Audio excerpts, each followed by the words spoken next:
Hey everyone, Dan here. I am back with some YouTube videos because I got a haircut yesterday, so I'm feeling a little less self-conscious on video, although it still does look a little bit like an overgrown chia pet up there, but anyways, I digress. This video is designed to get you a crash course in building an SEO foundation in about 3 or 4 weeks. 3 or 4 weeks, Dan, that's a long time. I want to learn SEO like in a day. You can't learn SEO in a day. It's going to take some time. There's a lot of information to really digest and understand. So I think 3 weeks is pretty quick, actually. First of all, my step number 0 is you should have a site or a situation that you can actively practice SEO on as you're building this foundation, as you're learning all of these things. So, it'd be like saying somebody, Dan, I want to learn the piano, but I just want to read about it. I don't want to actually practice. That makes no sense. So it's the same thing with SEO. And I think a lot of people, you already know this. You need to have a place that you're practicing these things that I'm telling you to put into practice.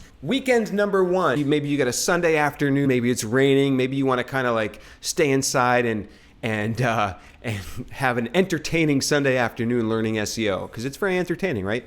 You should read Google's PDF starter guide to SEO. It's not all of their entire Google guidelines, but it's actually like a nice little digestible ebook, if you will. I'm going to link to everything down below. That gives you kind of a beginner's standpoint on SEO from Google's point of view.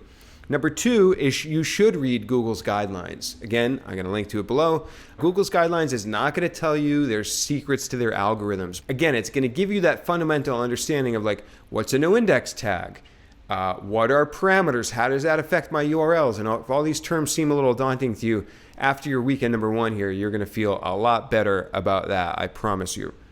The third thing you should do on your first weekend of fun with SEO is read Moz Beginner's Guide. Now again, the caveat here is that any guide coming from anybody really, third party or whatnot, there's going to be a little bit of bias in there. Even if the bias is unintentional, there's going to be a little bit of interpretation in there. Again, you're in this first weekend, you're just getting some exposure to these sort of introductory guides that are going to start to teach you the terms and the concepts that you're going to encounter over and over again, and that really should be the foundation of your SEO. Now, we're going to get into your first week here. So you've built this foundation on the first weekend. What I recommend you start doing during this first week, and again, I'm designing this for people that SEO might not be your full-time thing, so start listening to podcasts and start watching and or listening to in the background the Google Office Hour Hangouts. Now, here's why I make these 2 recommendations. These are forms of passive content consumption, meaning that you can kind of put them on in the background, you can tune in, you can tune out, you can do other maybe, low mental activity things while you're listening to these. But this is going to expose you to people that are conversing about these concepts. They're asking questions, they're having a discussion. This is one of the first ways that I learned about SEO. I was maybe 28 years old. This was back in 2008. I was driving 3 hours a day to my dad's company in Boston, Mass. Every day, 3 hours there and back. I discovered the SEO 101 podcast. That completely changed my entire relationship to SEO, because now it wasn't something I was reading on paper. It was something I was hearing 2 people that actually do SEO in the real world conversing about. And that gives you, it kind of hits a different part of your brain that reading can't quite accomplish. Quick little plug, Experts in the Wire is my SEO podcast. I think it's good. Also check out SEO 101. There's Edge of the Web. There's Search Talk Live. There's a bunch of them out there now. Tickle, tickle, olive oil. Now we're at your weekend 2. We're going to dive in. We're going to get a little deeper and get a little bit more advanced. I recommend you read the Google Quality Raters Guidelines. It's a document directly from Google. I'm recommending this on weekend 2 because it is a little bit intense. It's like 170 or something pages. So it might take you like all of Sunday to read it. If you don't really want to read the whole thing, there are some good summaries out there. So Jennifer Slag has posted a really good summary of like the top 30 takeaways from the Webmaster Guidelines, the Quality Raters Guidelines, I should say, on Moz. Again, I'll link to that below.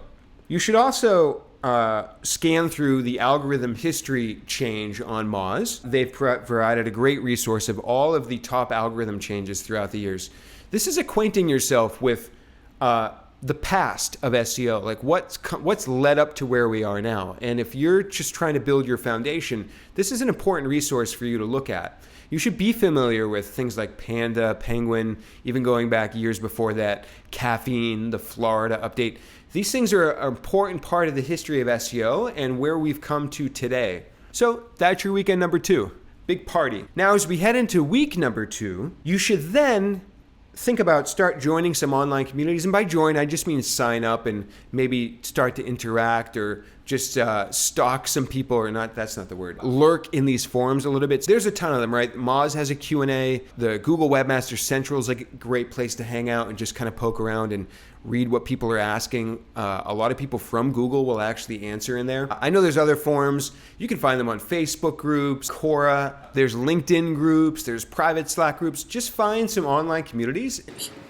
All right, so as we head into weekend 3, now we're going even deeper down the rabbit hole of SEO. Weekend 3, you should spend your time reading through the top 10 patents from Google.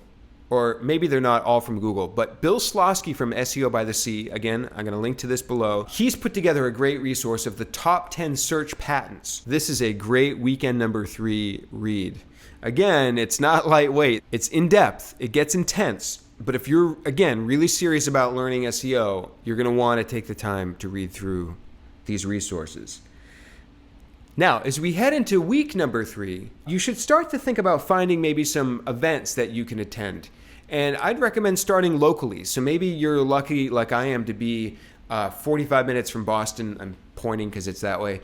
3 hours from New York City. When I was in the beginning stages of learning SEO and also wanting to get out there and meet people and network, I drove 6 hours or 7 hours round trip to New York City and back in one day to go to a distilled meetup or to go to a conference. I slept on the floor of my sister's apartment in New York to go to the affiliate summit, which I won a free ticket for. Maybe you're not lucky enough to be close to one of the biggest cities in the world to do those things, but I guarantee you, wherever you are, even if you're in a niche little geographic market, you can find a local event. And here's a little pro tip for you. It doesn't have to be an SEO event.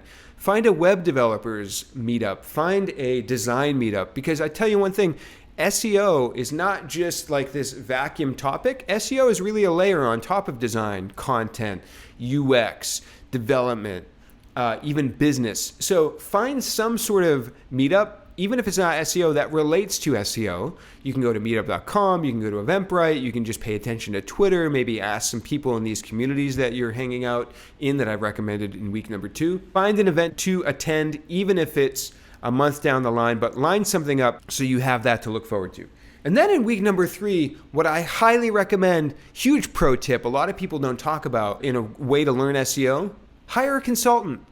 Even though they're called a consultant, they really should, to some extent, be a teacher, somebody that you can get on the phone, get on screen share, and they're going to walk you through maybe some of the SEO tools like SEMrush or Moz or Ahrefs or Advanced Web Ranking or BuzzSumo or any of these tools.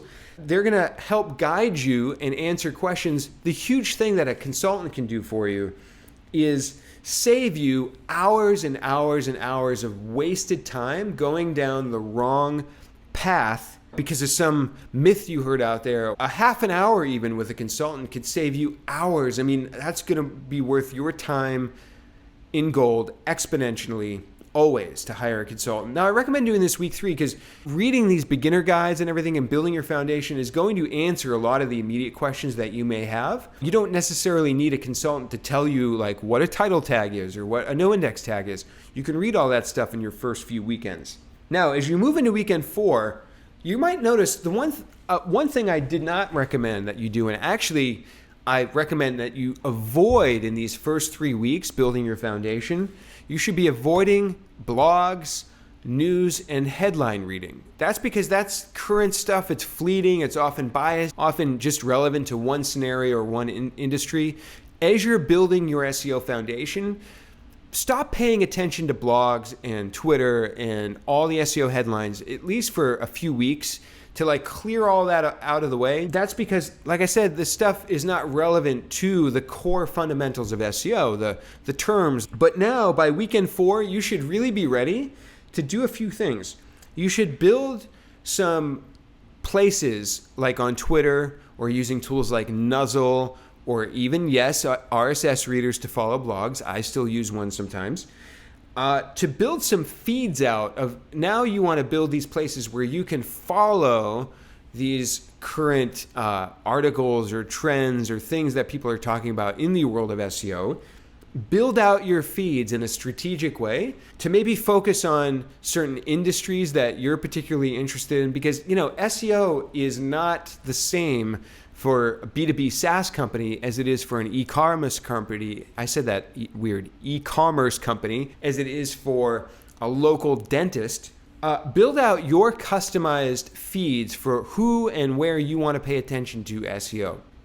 And I think that's it. Oh, there's one other resource I meant to mention. You could put this anywhere. Consider this a bonus at the end here. There's a great video by an engineer from Google. I think his name is Paul Haar, I think. He talks about Google's ranking system more in depth than I've ever seen from somebody from Google in a video format. So I highly recommend you check that video out as well.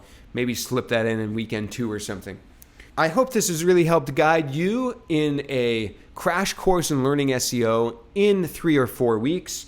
If you have any questions, please leave a comment below. My podcast, just to give a little plug to that, is Experts in the Wire. I interview SEO experts, as the title implies. But if you have any questions, leave me a comment below, or you can email. No, don't email me. I get too much email. You can hit me up on Twitter, Dan_Shure, SHURE.